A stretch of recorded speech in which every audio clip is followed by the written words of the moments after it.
ಇದು ಕರ್ನಾಟಕ ಪೊಲೀಸ್ ಇಲಾಖೆನ ಅಥವಾ ಪೋಲಿಗಳ ಇಲಾಖೆನ ಅಂತ ನಮಗೆ ಒಂದು ಡೌಟ್ ಕ್ರಿಯೇಟ್ ಆಗುತ್ತೆ. ಯಾಕೆ ಈ ಪೋಲಿಗಳು ಅಂತ ನಾನು ಹೇಳೋಕ್ಕೆ ನನಗೇನು ಸಮಸ್ಯೆ ಏನಿಲ್ಲ. ಒಂದು ರೀತಿ ಬೀದಿ ಗೂಳಿಗಳ ಥರ ಓಡಾಡ್ತಾರೆ. ಹೆಣ್ಮಕ್ಳು ಸಿಕ್ಕಿದ್ರೆ ಮಂಚಕ್ಕೆ ಬಾ, ಇಲ್ಲ ದುಡ್ಡು ತಗೊಂಬ, ಐಬಿಗೆ ಬಾ, ಇಲ್ಲ ಅಂತಂದರೆ ಈಗ ಗೂಳಿಗಳಿಗೂ ಮತ್ತು ಈ ಈ ಬೀದಿನಲ್ಲಿ ಸುತ್ತ ಆಡುವಂಥ ನಾಯಿಗಳಿಗೂ ಮತ್ತು ನಾವು ಮನುಷ್ಯರಾಗಿರೋರ್ಗೆ ಏನು ವ್ಯತ್ಯಾಸ ಇಲ್ವಾ? ಪ್ರಿವೆಂಟ್ ಮಾಡಬೇಕಾದ ಕ್ರೈಮನ್ನ ಪ್ರಿವೆಂಟ್ ಮಾಡಬೇಕಾದಂಥ ಪೊಲೀಸರು ಈ ರೀತಿ ಪೋಲಿಗಳಾಗ್ತಾ ಇರೋದು. ಈಗ ಇದೆಲ್ಲ ಸರ್, ಪೊಲೀಸ್ ಅವ್ರದ್ದು ನೀವು ದಿನದಿಂದ ದಿನಕ್ಕೆ ನೋಡ್ತಾ ಇದ್ದೀರಾ, ಪೊಲೀಸರು ಹಂಗೆ ಮಾಡಿದ್ರು, ಅಲ್ಲಿ ಹಿಂಗೆ ಮಾಡಿದ್ರು ಅಂತ ಹೇಳ್ಬಿಟ್ಟು ಇತ್ತೀಚೆಗೆ ಬೆಳವಣಿಗೆ ಆಗಿರುವಂಥದ್ದು ಯಶಸ್ವಿನಿ ಅವರಿಗೆ ಫೋನ್ ಕಾಲ್ ಮೂಲಕ ಆಡಿಯೋ ಒಂದು ವೈರಲ್ ಆಗಿತ್ತು. ಏನು ಹೇಳ್ತೀರಾ ಸರ್, ನೀವು ಕೇಳಿದ್ರೆ ಅನ್ಕೋತೀನಿ ಅದ್ರ ಬಗ್ಗೆ? ತಪ್ಪೇನಿದೆ ಅಂತ ಏನು ಪೊಲೀಸರು ರೊಮ್ಯಾಂಟಿಕ್ ಆಗಿ ಇರಬಾರ್ದಾ ಅನ್ನೋದು ಒಂದು ವಿಚಾರ ಸೈಡ್. ಅದು ರೊಮ್ಯಾಂಟಿಕ್ ಆಗಿ ಇರಬೇಕು. ಅದು ಮನೆಯಲ್ಲಿ ಇದ್ರೆ ಉತ್ತಮ, ಬೀದಿನಲ್ಲಿ ಇದ್ರೆ ಈ ಥರ ಎಲ್ಲ ಸಮಸ್ಯೆಗಳಾಗತ್ತೆ. ಕಳೆದ 5-6 ತಿಂಗಳಲ್ಲಿ ಪೊಲೀಸ್ ಇಲಾಖೆಯಲ್ಲಿ ನಡೀತಾ ಇರುವಂಥ ಘಟನೆಗಳನ್ನು ನಾವು ಅದನ್ನು ನೋಡ್ತಾ ಹೋಯ್ತು ಅಂತಂದರೆ ಇದು ಕರ್ನಾಟಕ ಪೊಲೀಸ್ ಇಲಾಖೆನ ಅಥವಾ ಪೋಲಿಗಳ ಇಲಾಖೆನ ಅಂತ ನಮಗೆ ಒಂದು ಡೌಟ್ ಕ್ರಿಯೇಟ್ ಆಗುತ್ತೆ. ಯಾಕೆ ಈ ಪೋಲಿಗಳು ಅಂತ ನಾನು ಹೇಳೋಕ್ಕೆ ನನಗೇನು ಸಮಸ್ಯೆ ಏನಿಲ್ಲ.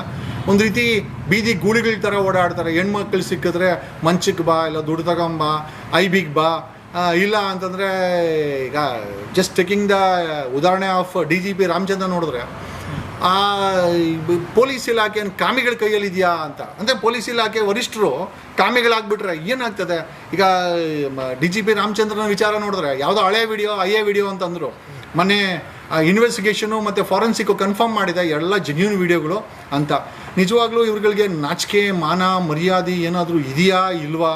ಆಮೇಲೆ ದ ಪ್ರೊಟೆಕ್ಟರ್ಸ್ ಬಿಕಮ್ ಪ್ರಿಡೇಟರ್ಸ್. ಅಂದರೆ ಸಂರಕ್ಷಣೆ ಮಾಡಬೇಕಾದಂಥವ್ರೆ ಬೇಟೆ ಆಡೋಕ್ಕೆ ಶುರು ಹಚ್ಕೊಂಬಿಟ್ರೆ ಇವತ್ತು ಯಾರಾದರೂ ಏನಾದರೂ ಐ ಥಿಂಕ್ ಮೊಲೆಸ್ಟೇಷನ್ನು, ರೇಪೋ ಆಯಿತು ಅಂತಂದರೆ ಪೊಲೀಸ್ ಠಾಣೆಗೆ ಹೋಗಿ ನಾವು ಕಂಪ್ಲೇಂಟ್ ಕೊಡಬೇಕಾದಂಥ ಸಮಯದಲ್ಲಿ ಪೊಲೀಸರೇ ಪೋಲಿಗಳ ರೀತಿಯಲ್ಲಿ, ಅದು ಒಂದೆರಡಲ್ಲ.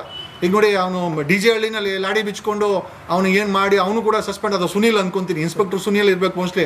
ಅವನು ಸಸ್ಪೆಂಡ್ ಆಗಿದ್ದು ವಿಚಾರದಿಂದ ಶುರುವಾಗಿದ್ದು. DGP ರಾಮಚಂದ್ರ ಅಂತೂ ಪೊಲೀಸ್ ಇಲಾಖೆಯಲ್ಲಿ ವರಿಷ್ಠರು ಕೂಡ ಪೊಲೀಸ್ ಇಲಾಖೆಯ ಚೇಂಬರ್ಗಳನ್ನು ಕಾಮದ ಚೇಂಬರಾಗಿ ಮಾಡಿದ್ದಾನೆ ಅಂತ DGP ರಾಮಚಂದ್ರ ಪ್ರೂವ್ ಮಾಡ್ದ. ಈಗ ತದನಂತರ ಐ ಥಿಂಕ್ ಮಂಗಳೂರಿನ ಮೂಡುಬಿದಿರೆ ಇನ್ಸ್ಪೆಕ್ಟ್ರು ಸಂದೇಶ ಸುಳ್ಳು ಕೇಸನ್ನು ಮಾಡೋದು, ಸುಳ್ಳು ರೌಡಿ ಶೀಟರ್ಗಳನ್ನು ಹಾಕೋದು, ಗಂಡಂದ್ರ ಮೇಲೆ ಹಾಕೋದು, ಹೆಂಡ್ತಿನ ಐಬಿನ ಕಳೆಯೋದು. ಐಬಿಗೆ ಬಾ, ಇಲ್ಲ ಅಂದರೆ 25 ಲಕ್ಷ ತಗೊಂಬ, ಇಲ್ಲ ಮಂಚದ ಬಂದು ಮಲ್ಕೊಂಬ. ಹಂಗಾರೆ ಇವ್ರುಗಳಿಗೆ ಗೂಳಿಗಳಿಗೂ ಮತ್ತು ಈ ಬೀದಿನಲ್ಲಿ ಸುತ್ತ ಆಡುವಂಥ ನಾಯಿಗಳಿಗೂ ಮತ್ತು ನಾವು ಮನುಷ್ಯರಾಗಿರೋರ್ಗೆ ಏನು ವ್ಯತ್ಯಾಸ ಇಲ್ವಾ? ಪ್ರಿವೆಂಟ್ ಮಾಡಬೇಕಾದ ಕ್ರೈಮನ್ನ ಪ್ರಿವೆಂಟ್ ಮಾಡಬೇಕಾದಂಥ ಪೊಲೀಸರು ಈ ರೀತಿ ಪೋಲಿಗಳಾಗ್ತಾ ಇರೋದು. ಈಗ ಇದೆಲ್ಲ ದಿನಕ್ಕೆ ಇದೆಲ್ಲ ಬರ್ತಾ ಇರೋದಂದರೆ ಪೊಲೀಸ್ ಇಲಾಖೆ ಮುಜುಗರದಲ್ಲಿ ಐ ಥಿಂಕ್ ಮುಜುಗರಕ್ಕೆ ಇವರೆಲ್ಲ ಐ ಥಿಂಕ್ ದಾರಿ ಮಾಡಿಕೊಡ್ತಾ ಇದ್ದಾರೆ. ಈ ನಿಟ್ಟಿನಲ್ಲಿ ಐ ಥಿಂಕ್ ಕಾಣನ್ಕುಂಟೆ ಪಾಪಣನೋ ಅಥವಾ ರೊಮ್ಯಾಂಟಿಕ್ ಅಣ್ಣನೋ ಅಲ್ಲ. ಪಾಪಣ, ನಾನು ನಿಜವಾಗ್ಲೂ ಇದನ್ನು ನಿಮ್ಮ ಮನೆಯಲ್ಲಿ ಮಾಡಿದ್ರೆ ಚೆನ್ನಾಗಿರ್ತಾ ಇತ್ತು. ಅಟ್ಲೀಸ್ಟ್ ಮನೆಯವರಾದರೂ ಖುಷಿ ಆಗ್ತಾಯಿದ್ರು. ಹೋಗಿ ಯಶಸ್ವಿನಿ ಗೌಡ ಜೊತೆ ಇದನ್ನು ಮಾಡಿ ಅದನ್ನು ರೆಕಾರ್ಡ್ ಮಾಡಿ ಬೀದಿಗೆ ತಗೊಂಬಂದು. ಬಟ್ ಪ್ರಶ್ನೆ ಏನಪ್ಪ ಅಂತಂದರೆ, ಎಷ್ಟು ಜನರನ್ನ ಸಸ್ಪೆಂಡ್ ಮಾಡ್ತಾರೆ ಪೊಲೀಸ್ ಇಲಾಖೆಯಲ್ಲಿ? ಪ್ರತಿದಿನ ಸಸ್ಪೆಂಡು, ಜೈಲು, ಅರೆಸ್ಟು, ಇಲ್ಲ CID ತನಿಖೆ ಎಷ್ಟು ಜನರ ಮೇಲೆ ಮಾಡ್ತಾರೆ? ಈ ಪೊಲೀಸ್ ಇಲಾಖೆಯನ್ನು ಒಂದು ಅದ್ಬಸ್ತ್ ಮಾಡೋವಂಥ ಕೆಲಸವನ್ನು ಸರ್ಕಾರ, ಹೋಮ್ ಮಿನಿಸ್ಟ್ರು, DGP ಮಾಡದೆ ಐ ಥಿಂಕ್ ಇದೆಲ್ಲ ಯಾವುದೂ ನಿಲ್ಲಲ್ಲ. ಇದು ನಿಲ್ಲಬೇಕಾಗಿದೆ. ಪ್ರತಿದಿನ ಇದನ್ನು ಮಾಡ್ತಾ ಹೋಯ್ತು ಅಂತಂದರೆ, ಈಗ ಆಕೆನೇ ಹೇಳೋ ಪ್ರಕಾರ ಆಕೆ ಮೇಲೆ ರೌಡಿ ಶೀಟ್ರ್ ಇದೆ ಅಂತ.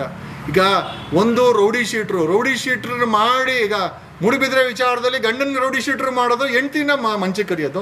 ಇಲ್ಲಿ ಯಶಸ್ವಿನಿ ಗೌಡ್ರ ಮೇಲೆ ಐ ಥಿಂಕ್ ರೌಡಿ ಶೀಟ್ರ್ ಮಾಡಿ ಚಿನ್ನು, ಪನ್ನು, ಮನ್ನು ಎಲ್ಲ ನಮಗೆ ಅರ್ಥ ಆಗಲ್ಲ.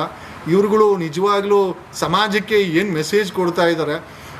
ಛೀ ಅಂತ ಉಗಿಸ್ಕೊಳೋ ಅಂಥ ಕಾಲ, ಅಥವಾ ಜನ ನಿಮ್ಮನ್ನು ರೊಚ್ಚಿಗೆ ಎದ್ದೇಳೋ ಅಂಥ ಕಾಲ ದೂರ ಇಲ್ಲ ಅಂತ ಹೇಳುತ್ತಾ ಐ ಥಿಂಕ್ ಇವ್ರುಗಳು ನನಗೆ ಅನಿಸಿದ್ದು 90% ಇವತ್ತು ಪೊಲೀಸ್ ಇಲಾಖೆಯಲ್ಲಿ ಪೋಲಿಗಳೇ ತುಂಬಿದ್ದಾರೆ, ಕ್ರಿಮಿನಲ್ಗಳೇ ತುಂಬಿದ್ದಾರೆ. ಈ ರೀತಿ ಪೋಲಿ ಆಟ ಇದೆಲ್ಲ ಯಾಕೆ ಹೊರಗಡೆ ಬರ್ತಾ ಇದೆ ಅಂತಂದರೆ, ಜನರು ಪ್ರಜಾಪ್ರಭುತ್ವದಲ್ಲಿ ನಂಬಿಕೆ ಇಟ್ಟು ಧೈರ್ಯ ಮಾಡಿದ್ದಾರೆ. ಇವ್ರನ್ನ ಬಲಿ ಹೊಡಿಬೇಕು. ಇದು ಹಿಂದೆನೂ ನಡೆದಿತ್ತು. ಈ ಪೋಲಿ ಆಟಕ್ಕೆ ಬ್ರೇಕ್ ಹಾಕೋಕ್ಕೆ ವ್ಯವಸ್ಥೆ ಇರಲಿಲ್ಲ. ಅತಿ ಹೆಚ್ಚಾಗಿ ಕರ್ನಾಟಕದಲ್ಲಿ ಪೊಲೀಸವ್ರನ್ನ expose ಮಾಡಿರೋವಂಥದ್ದು ನಾನೇನೆ.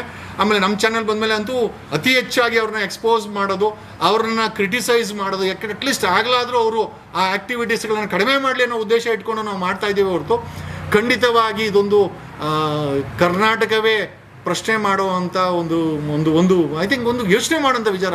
Do we require police ಇಲಾಖೆ ಮತ್ತು ಪೊಲೀಸವರು ನಮಗೆ ಬೇಕಾಗಿದೆಯಾ ಅನ್ನೋ ಒಂದು ಪ್ರಶ್ನೆಯನ್ನು ಜನ ಪ್ರಾಮಾಣಿಕವಾಗಿ ಕೇಳ್ತಾ ಇದ್ದಾರೆ, ಉಗಿತಾ ಇದ್ದಾರೆ. ಐ ಥಿಂಕ್ ಅಷ್ಟಾದರೂ ಕೂಡ ಬುದ್ಧಿ ಕಲದಂಥ ಈ ಪೊಲೀಸರಿಗೆ ಏನು ಹೇಳಬೇಕು. ಈಗ ನೋಡಿ, ಮನೆ ಮೂಡಬಿದ್ರೆ ಸಂದೇಶನ ಪ್ರಕರಣವನ್ನು CID ಕೊಟ್ಟಿದ್ದಾರೆ. ಅಲ್ರಿ, ನೀವು CID ಕೊಟ್ಟರೆ ಪೊಲೀಸರ ಒಂದು ಭಾಗ. ಆಮೇಲೆ ಸುಪ್ರೀಂ ಕೋರ್ಟ್ ಹೇಳುತ್ತೆ, ನೀವು ತಪ್ಪಿತಸ್ಥರಾಗಿದ್ದರೆ ನೀವು ತನಿಖೆ ಮಾಡೋಕ್ಕೆ ನೀವು ಇನ್ಎಲಿಜಿಬಲ್ಲು. ಈಗ ಪೊಲೀಸವರೇ ತಪ್ಪು ಮಾಡಿ ಪೊಲೀಸು CID ತನಿಖೆ ಅದನ್ನು ಮಾಡ್ತದೆ ಅಂತಂದರೆ ಎಷ್ಟರ ಮಟ್ಟಿಗೆ ನ್ಯಾಯ ಸಿಗುತ್ತೆ ಅನ್ನೋದು ಒಂದು ಪ್ರಶ್ನೆ ಮಾಡ್ತಾ, ಇಂಥ ಪ್ರಕರಣಗಳು CBIಗೆ ಹಸ್ತಾಂತರ ಮಾಡ್ಬೋದು ಯಾವುದೇ ಮುಲಾಜಿಲ್ಲದೆ. ನಿಜವಾಗ್ಲೂ ಕಪ್ಪು ಚುಕ್ಕೆ ಇಲ್ಲದಂತ ಅಂತ ಹೇಳೋವಂಥ ಸಿದ್ದರಾಮಯ್ಯನವರು ಯಾವುದೇ ಮುಲಾಜಿಲ್ಲದೆ CBI ಕೊಡಬೇಕು. ದೆನ್ ಐ ಥಿಂಕ್ ಅದಕ್ಕೊಂದು ನ್ಯಾಯ ಸಿಗುತ್ತೆ ಅಂತ. ಖಂಡಿತವಾಗಿ ಮೊನ್ನೆ ತುಮಕೂರಲ್ಲಿ ಆ ಕಾಂತರಾಜ ಇಸ್ಪೀಟ್ ಆಡ್ತಾ ಇದ್ದನ್ನು ಕರ್ಕೊಂಬಂದು ಕೊಲೆ ಮಾಡಿ ಅದನ್ನು CID ಕೊಟ್ವಿ ಅಂತೇಳಿ ಮೀಸೆ ತಿರುವುವಂಥ ಹೋಮ್ ಮಿನಿಸ್ಟ್ರು. ಈ ಮೂಡುಬಿದಿರಿನಲ್ಲಿ ಹೆಣ್ಮಗಳನ್ನ ಮಂಚಕ್ಕೆ ಕರೆದು 25 ಲಕ್ಷ ಕೇಳಿ ರೌಡಿ ಶೀಟ್ ಹಾಕಿದಂಥ ಸಂದೇಶ್ ಪ್ರಕರಣವನ್ನು CID ಕೊಟ್ಟಿದ್ದಾರೆ.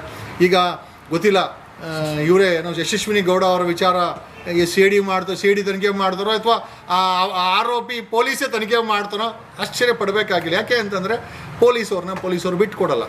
ಹಾಗಾಗಿ ಐ ಥಿಂಕ್ ಈ ಘಟನೆಗಳು ನಿಲ್ಲಬೇಕು ಸರ್. ಇದು ನಮಗೆ ಏನಾಗಿ ಯಾಕೆ ಇದು ಬದಲಾವಣೆ ಆಗಲ್ಲ ಅಂತ ಮೂರೂ ಪಕ್ಷಗಳು ಸಹ, ಈ JDS ಕಾಂಗ್ರೆಸ್ BJP ಏನಿದೆ, ಮೂರೂ ಪಕ್ಷಗಳು ಸಹ ಈ ಪೊಲೀಸವ್ರನ್ನ 224 MLAಗಳು ಅಷ್ಟೇ ಹ್ಯಾಂಡ್ ಇನ್ ಗ್ಲೌ ವಿತ್ ಪೊಲೀಸವ್ರನ್ನ ಬಳಸ್ಕೊಂಡು ಇವ್ರುಗಳು ಎದುರಿಸ್ಕೊಂಡು ಬೆದರಿಸ್ಕೊಂಡು ಮಾಡ್ತಾ ಇರೋವಂಥ ಈ ತಂತ್ರಗಾರಿಕೆ ಏನಿದೆಯಲ್ಲ, ಇದರ ಪರಿಣಾಮವೇ ಅಂದರೆ ನಾನು ಒಬ್ಬ MLAಗೆ ಹೆಲ್ಪ್ ಮಾಡ್ತೀನಲ್ಲ, ನನಗೆ ಅವನು ಹೆಲ್ಪ್ ಮಾಡ್ತಾನೆ ಅನ್ನೋ ಒಂದು ಮನಸ್ಥಿತಿ ಈ ಇಬ್ಬರಲ್ಲೂ ಡೆವಲಪ್ ಆಗಿ ಇಟ್ಸ್ ಎ ಜಾಯಿಂಟ್ ಕ್ರೈಮ್. ಇದು ಇವನು ಪೊಲೀಸವ್ನು ಮಾಡ್ತಾ ಇದ್ದಾನೆ ಅಂತಂದರೆ ಸರ್ಕಾರ, ಮಿನಿಸ್ಟ್ರು, MLAಗಳ ಸಪೋರ್ಟ್ ಇಲ್ಲದೆ ಇದು ನಡೀತಾ ಇಲ್ಲ. ಖಂಡಿತವಾಗಿ ಇದು ಸಪೋರ್ಟ್ ಇದು ನಡೀತಾ ಇದೆ. ಇದನ್ನೆಲ್ಲ ಬ್ರೇಕ್ ಮಾಡಬೇಕಾದ್ರೆ ಒಂದು ಹೊಸ ರಾಜಕೀಯ ಬದಲಾವಣೆ ಬೇಕಾಗಿದೆ. ನಾವು ಮಾತಾಡ್ಬೇಕಾದ್ರೆ ಹೇಳಿದ್ರಿ, ಬಾಗಲಕೋಟೆ ದಾವಣಗೆರೆಯಲ್ಲಿ ಏನಾದರೂ ವಂಶ ಪರಂಪರೆ ಹಾಕಿದ್ರೆ ಈ ಹಿಂಸೆಗಳು ಇನ್ನೂ ಕಂಟಿನ್ಯೂ ಆಗುತ್ತೆ. ಈ ಬದಲಾವಣೆ ಬೇಕು ಅಂತಂದರೆ ಹೊಸ ವ್ಯಕ್ತಿಗಳು, ಹೊಸ ಸಮಾಜದ ಬಗ್ಗೆ ಕಾಳಜಿ ಇರೋವಂಥವ್ರು, ನಮ್ಮಂಥವ್ರು ರಾಜಕೀಯಕ್ಕೆ ಬರಬೇಕು. ಒಂದು ಹೊಸ ರಾಜಕೀಯ ದಾರಿಯನ್ನು ತೋರಿಸಬೇಕು, ಜನರನ್ನಲ್ಲಿ ಕರ್ಕೊಂಬರಬೇಕು. ಹೊಸಬರು 224 MLAಗಳಲ್ಲಿ ನನಗೆ ತಿಳಿದಂಗೆ ಒಬ್ಬನೂ ಕೂಡ ಯೋಗ್ಯನಿಲ್ಲ ಅನ್ನೋದು ನನ್ನ ಒಂದು ಭಾವನೆ.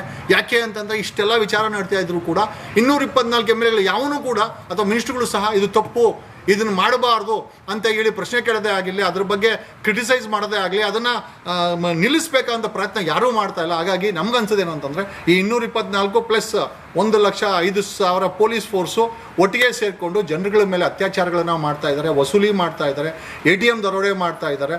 ಇವತ್ತು ಪಾರ್ಲಿಮೆಂಟ್ಗೆ ನೆನ್ನೆ ಮಂಗಳವಾರ ಒಂದು ರಿಪೋರ್ಟನ್ನು ಸಬ್ಮಿಟ್ ಮಾಡಿದ್ದಾರೆ.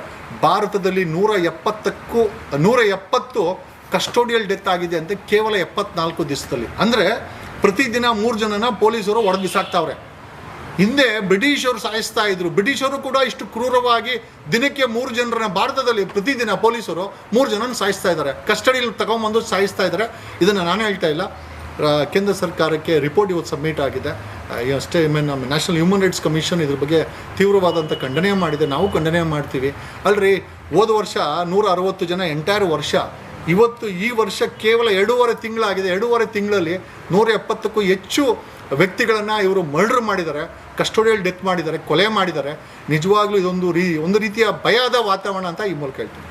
ಸರ್, ಈಗ ನ್ಯಾಯ ಕೇಳಬೇಕು ಅಂದರೆ ನಾವು ಹೋಗಬೇಕಾಗಿರೋದು ಪೊಲೀಸ್ ಸ್ಟೇಷನ್ಗೆ. ನ್ಯಾಯ ಕೊಡಿಸೋರೇ ಈ ರೀತಿ ಮಾಡಿದ್ರೆ ಯಾರನ್ನಂತ ಕೇಳಬೇಕು? ಇಲ್ಲ, ಇಡೀ ವ್ಯವಸ್ಥೆ ಕಲುಷಿತವಾಗಿದೆ. ಇಡೀ ವ್ಯವಸ್ಥೆ ಭ್ರಷ್ಟಾಚಾರದಿಂದ ಮುಚ್ಚೋಗಿದೆ. 2023ರಲ್ಲಿ ನಾವು ಎಕ್ಸ್ಪೋಸ್ ಮಾಡಿದ್ವಿ. ADGP ಅಮೃತ್ ಪಾಲು 500 ಕೋಟಿ PSC ಹಗರಣ ಏನಿದೆ ಅಲ್ಲ ನೋಡಿ ಸರ್, 50 ಲಕ್ಷ 1 ಕೋಟಿ ಕೊಟ್ಟು ಒಬ್ಬ ಪೊಲೀಸ್ ಇನ್ಸ್ಪೆಕ್ಟರ್ ಪೋಸ್ಟ್ ತಗೊಂಡ ಅಂತಂದರೆ, ಅಥವಾ DYSP ಪೋಸ್ಟ್ ತಗೊಂಡ ಅಂತಂದರೆ, ಸರ್ ಅವನು 50 ಲಕ್ಷ 1 ಕೋಟಿ ಕೊಟ್ಟ ಅಂತಂದರೆ ಅವನು ಪೋಸ್ಟಿಂಗಿಗೂ ಹಣ ಕೊಡ್ತಾನೆ. ನನಗೆ ಯಾರೋ ಹೇಳಿದ್ದು, ಕೊಡಗೇಳಿ ಅಂತ ಪೊಲೀಸ್ ಸ್ಟೇಷನ್ಗೆ